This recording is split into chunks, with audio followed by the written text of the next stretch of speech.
بسم اللہ الرحمن الرحیم۔ حدیث پاک نمبر 1 حضرت عمر بن حریث رضی اللہ تعالی عنہ سے روایت ہے کہ نبی کریم صلی اللہ علیہ وآلہ وسلم نے جمعے کے دن خطاب فرمایا تو آپ کے سر پر سیاہ پگڑی تھی، جبکہ آپ نے اس کے دونوں کنارے پلو اپنے کندھوں کے درمیان لٹکائے ہوئے تھے۔ راوی ہیں مسلم شریف۔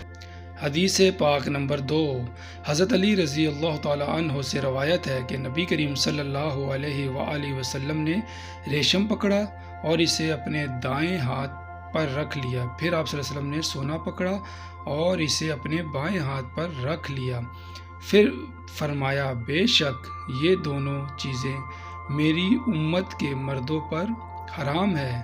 راوی ہیں احمد و ابو داؤد و نسائی۔ حدیث پاک نمبر 3 حضرت ابو ہریرہ رضی اللہ تعالی عنہ بیان کرتے ہیں رسول اللہ صلی اللہ علیہ وآلہ وسلم نے فرمایا مومن کا زیور وہاں تک ہوگا جہاں تک اس کے وضو کا پانی پہنچتا ہے۔ راوی ہیں مسلم شریف۔